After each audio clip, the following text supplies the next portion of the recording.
फ्लाईजिना airline है जिसने अपना फ़्लाइट ऑपरेशन शुरू करने के लिए काम शुरू कर दिया है। कराची से ढाका डायरेक्ट जो है वो फ़्लाइट जाएगी और जो हुकाम बताते हैं कि जो पेपर वर्क है उस पे काम शुरू हो गया है। फ्लाईजिना के हवाले से आपको मालूम ही है कि मुझे ये पाकिस्तान की बजट एयरलाइन है।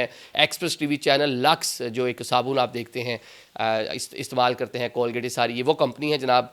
और लाखानी साहब इसके मालिक हैं। 6 जहाज़ हैं इसके पास ऑलरेडी। ये बहरीन, ओमान, सऊदी अरेबिया और यूएई शारजा के लिए भी इसने अपनी जो फ़्लाइट ऑपरेशन शुरू किया हुआ था, बड़ी कामयाबी के साथ ये अपना फ्लीट भी बढ़ा रहे हैं और नए नए डेस्टिनेशन भी बढ़ाते जा रहे हैं। तो इन्होंने जनाब इज़हार किया था कि हम ढाका और कराची के माबैन फ़्लाइट ऑपरेशन अपना शुरू करना चाहते हैं, जिसके लिए वहाँ की गवर्नमेंट ने कहा जी सबसे पहले आप अपना जो यहाँ पे ऑफिसर है जनरल सेल्स एजेंट मुकर्रर करें, जिसके बाद स्लॉट और उसके बाद टाइमिंग और फिर कितनी हफ्तावार या महीने में या वीकली या रोज़ाना की बुनियाद पर जो भी आपका स्केजूल होगा कि कितनी फ़्लाइट्स आपने चलानी है, तो ये सारा पेपर वर्क आपको करना होगा। उसके लिए काम शुरू हो गया है।